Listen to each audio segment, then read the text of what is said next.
Target with PS Parihar channel में आपका स्वागत है। आइए शुरू करते हैं और देख लेते हैं कि दैनिक सायंकाल समाचार के इस वीडियो में विद्यार्थी जीवन से संबंधित कौन कौन सी सूचनाएं हैं। तो वीडियो को जल्दी से लाइक कर दें, शेयर कर दें। जिन छात्रों ने चैनल को अभी भी सब्सक्राइब न किया हो तो जल्दी से सब्सक्राइब कर लें ताकि आप लोगों को इसी प्रकार की ऑथेंटिक अपडेट से सबसे पहले मिलती रहे। सबसे पहले सूचना है पुलिस कांस्टेबल भर्ती की और खुशखबरी है उन विद्यार्थियों के लिए जो विद्यार्थी पुलिस कांस्टेबल भर्ती के लिए आवेदन नहीं कर पा रहे थे और उम्र सीमा में छूट की मांग कर रहे थे। फाइनली सीएम योगी ने खुशखबरी दे दी है और मैंने पहले भी कहा था कि अगर सीएम योगी के पास अच्छी तरीके से बातें पहुंच जाएंगी तो वो जरूर सुनेंगे। वो लगातार सुन भी रहे हैं और ये अगला जो साल है वो चुनावी वर्ष भी है। उन्होंने भर्तियां देने की घोषणा भी कर दी है। वो कोई रिस्क भी इस साल नहीं लेना चाहते।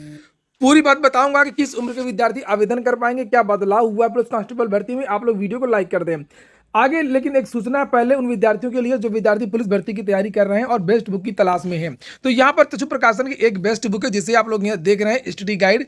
इस स्टडी गाइड में 6 साल पेपर मिलेंगे और 3000 से ज्यादा बहुविकल्पी प्रश्न देखने को मिल जाएंगे। ये प्रकाशन है चक्षु, ये आप लोग यहाँ पर ये देख भी सकते हैं, ऊपर लिखा भी है।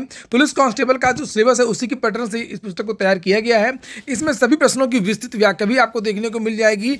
और चक्षु प्रकाशन की ये जबरदस्त बुक आप लोगों को सभी कापी किताबों की दुकानों में मिल जाएगी। और अगर आप लोग ऑनलाइन मंगवाना चाहते हैं तो उसकी लिंक मैंने डिस्क्रिप्शन बॉक्स और कमेंट बॉक्स है दोनों जगह उपलब्ध करा दी है। अभी आप जिसे देख रहे हैं ये स्टडी गाइड है, इसकी इनका प्रैक्टिस सेट भी आता है। पुलिस कांस्टेबल भर्ती की इनकी और भी पुस्तकें आती हैं। जैसे आप लोग यहाँ पर देख सकते हैं, यहाँ पर ये स्टडी गाइड है जिसे आप लोग देख रहे थे और इनका ये प्रैक्टिस सेट है।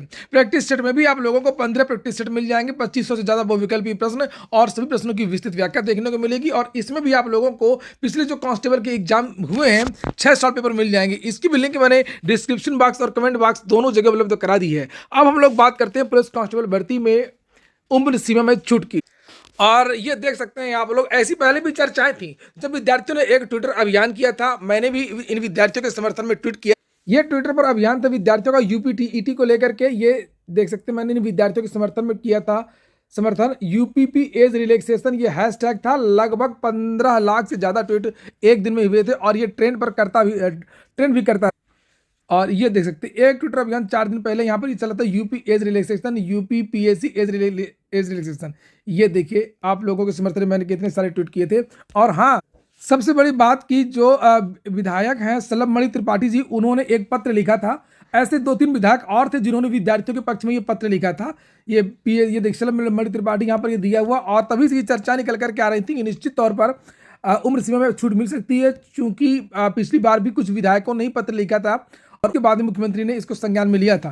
फाइनली नोटिस आज जारी हो गई है और ये नोटिस भी बगल में विधायक जी ने लगाया, जिससे आप लोग यहाँ पर मुख्यमंत्री उत्तर प्रदेश अभ्यर्थियों के हितों के दृष्टिगत सम्यक विचार उपरांत उत्तर प्रदेश पुलिस में आरक्षित नागरिक पुलिस समकक्ष पदों पर सीधी भर्ती 2025 के अंतर्गत अभ्यर्थियों से ऑनलाइन आवेदन पत्र आमंत्रित किए जाने विषयक ये लिखा हुआ है, एक आदेश संख्या लिखा हुआ है।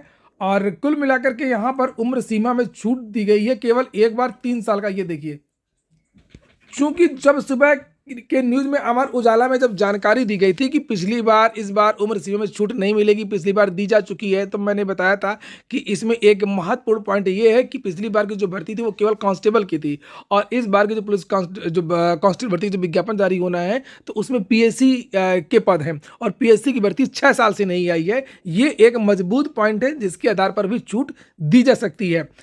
तो कुल मिलाकर के सीएम योगी ने 32,679 पदों के लिए जो विज्ञापन जारी हुआ था, इस पदों में से अब 3 वर्ष की छूट दे दी है। अब जनरल के जो विद्यार्थी हैं जो 22 साल 18 से 22 का जो क्राइटेरिया था, अब वो 25 साल तक के जो विद्यार्थी हैं जनरल के वो आवेदन कर सकेंगे। ओबीसी के विद्यार्थी तो पहले से ही इनको छूट प्राप्त थी 27 साल, तो अब इनका भी 3 साल बढ़ गया, 30 साल तक आवेदन कर सकेंगे। ओबीसी के भी और एससी के भी और एसटी के भी 18 से 30, ये एससी एसटी ओबीसी आदि के विद्यार्थी। और अब जैसे पिछली बार जब पुलिस कांस्टेबल भर्ती का विज्ञापन जारी हुआ था तो आप लोगों ने देखा था कि उस बार कट ऑफ कितनी ज़्यादा चली गई थी। तो इस बार भी यही है कि अब चूंकि इसमें सीनियर लड़के आ जाएंगे तो कट ऑफ थोड़ा सा ज़्यादा जाएगी। और वैसे अगर नहीं जाती तो बच्चे ही आप आवेदन करते तो उनसे कंपटीशन थोड़ा कम हो पाता। और इस बार 30 साल के सब सारे परीक्षा देंगे और उसमें से कुछ की मार्कशीट वगैरह में तो एज कम रहती है, तो 1-2 साल और जोड़ दीजिए तो कुल मिलाकर के अब कट ऑफ में भी इसका कुछ प्रभाव पड़ेगा। ये चुनावी वर्ष से आप लोगों को और भी बहुत सारी भर्तियां देखने को मिलेंगी। मैंने पहले भी आप लोगों को बताया था, अभी कुछ दिन पहले एक मीटिंग हुई थी जिसमें सीएम योगी ने आदेश दिया था रिक्त पदों को भरने को लेकर के। बहुत सारे विभागों में पत्र लिखे जा रहे हैं, नए अधियाचन आ रहे हैं। मैंने कल भी एक पत्र दिखाया था कि यूपी ट्रिपल एससी की कुछ भर्तियों में नए पद जुड़ेंगे और कुछ नई भर्तियों की विज्ञापन जारी होंगी। इसी क्रम में स्वास्थ्य विभाग का भी एक पत्र जारी हुआ है, जिसे आप लोग यहाँ पर ये देख सकते हैं। 5 जनवरी का ये पत्र है जिसमें लिखा हुआ है, चिकित्सा एवं स्वास्थ्य विभाग उत्तर प्रदेश में परिधिगत लिपिक आशुलिपिक संवर्ग के स्वीकृत और कार्यरत रिक्त पदों की सूचना। तो ये रिक्त पदों का जो ब्यौरा है वो मंगाया जा रहा है पूरे स्वास्थ्य विभाग का ये पत्र यहाँ पर। और ये पत्र जारी हुआ निदेशक चिकित्सा एवं स्वास्थ्य सेवा उत्तर प्रदेश से, और इसमें बहुत सारा जो विवरण रिक्त पदों का जो ब्यौरा, डेट पहले देख लीजिए आप लोग यहाँ से। ये 5 जनवरी की डेट है, आज ही की डेट है, आज ही पत्र जारी हुआ है। तो इसमें भी बहुत सारे पद हैं, जूनियर असिस्टेंट वगैरह, आशुलिपिक, स्टोर कीपर वगैरह का ये सारा जो ब्यौरा है वो इकट्ठा किया जाए। और वहीं पर अब हम लोग बात करेंगे उत्तर प्रदेश लोक सेवा आयोग की। तो उत्तर प्रदेश लोक सेवा आयोग में 2-3 मुद्दों को लेकर के आज विद्यार्थी गए थे, और जैसे मुद्दा वही था कि 17-18 तारीख को एलटी ग्रेड का एग्जाम है और 18 तारीख को मौनी अमावस्या है। विद्यार्थी चाहते हैं कि ये परीक्षा 2-3 दिन के लिए केवल टाल दी जाए, और लोक सेवा आयोग का प्रत्यक्ष रूप से ये कहना था कि ये परीक्षा प्रयागराज में नहीं हो रही है, वहीं पर ये अदर स्टेट में करवाई जाएगी। यहाँ पर ये दिव्यांग छात्र जिनकी तस्वीर आप देख सकते हैं, अपनी साइकिल में आए थे, इनका ये कहना था कि अगर ये परीक्षा आपकी प्रयागराज में नहीं होगी तो मुझको फिर दूर जाना पड़ेगा। जो दिव्यांग छात्र प्रयागराज के, उनको दूर जाना होगा तो उनका क्या होगा, ये एक बड़ा सवाल निकल करके आ रहा था कि अगर बाहर परीक्षा होगी तो भी समस्या, अगर प्रयागराज में परीक्षा होगी तो भी समस्या। तो कुल मिलाकर के ये था कि परीक्षा को केवल 2-3 दिन के लिए टाल दिया जाए और परीक्षा जिस तरीके से हो रही है उसी तरीके से हो।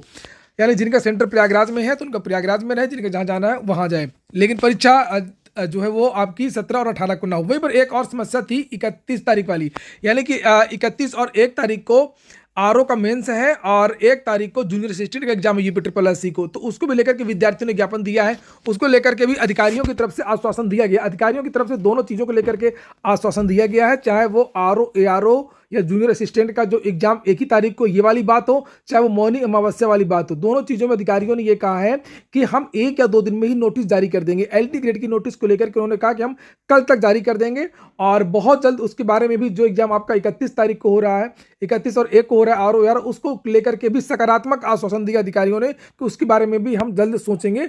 आज ही आयोग खुला है, आज आयोग में बहुत सारे काम हो रहे हैं, और नहीं तो हम नोटिस आज ही जारी कर देते। लेकिन उन्होंने अपने मुझसे ये नहीं बताया कि हाँ ये चीज़ होगी, ये चीज़ नहीं होगी। उन्होंने केवल नोटिस जारी करने को लेकर के बातें बताई। तो सुनिए आप लोग इस वीडियो को। पंकज पांडे हैं, प्रतियोगी छात्र हुंकार मंच के, क्या कह रहे हैं। या कल तक कोई सी नोटिस के माध्यम से या ईमेल के माध्यम से या नंबर पे हमें निर्णय दे देंगे। मोस्ट प्रोबेबली चांस है, अब ये भी बताया जा रहा है, जब दोबारा हमने उनसे बात किया तो पेपर टाला जा सकता है, ऐसा इन्होंने बोला।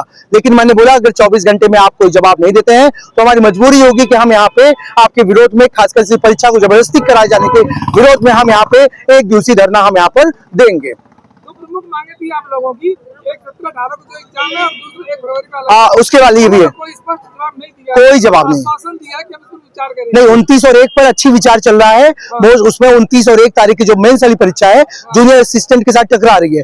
जूनियर असिस्टेंट की परीक्षा के साथ इनकी जो परीक्षा है, हो सकता है वो 1 तारीख वाली जो परीक्षा मैच कर रही है उसको टाला जा सकता है, उस पर अच्छा विचार चल रहा है। ओटीआर में कैटेगरी चेंज को लेकर के जो कैप लगा हुआ है, जो एक सीमित दायरा है, उस सीमित दायरे को खत्म करके कुछ सीमा बढ़ाने को लेकर बात हो रही है, और साथ में या तो सीमा को बढ़ाएंगे या उसको आगे के लिए कंटिन्यू कर देंगे कि जितनी बार आप चेंज करना चाहें चेंज। इस पर भी पुनर्विचार चल रहा है। इसके अलावा तमाम और प्रश्नों को लेकर हमने जो प्रश्न उठाए उस पर इन्होंने सारी बातों पे विचार कर रहे हैं।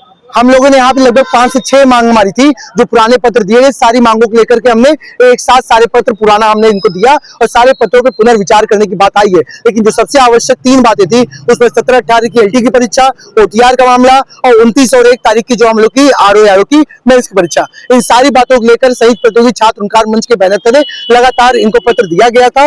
लगातार जो गांधीवादी और संवैधानिक तरीका है उसके माध्यम से हम बातें उठा रहे हैं और आगे उठाएंगे। अगर हमारी 17-18 की मांगों को मानने का इन्होंने बात विचार करके कोई ठोस निर्णय नहीं लिया है कि बिहार स्टेट का रिजल्ट जारी हो गया है, आप लोग जाकर के चेक कर लीजिए अगर आपने परीक्षा दी हो।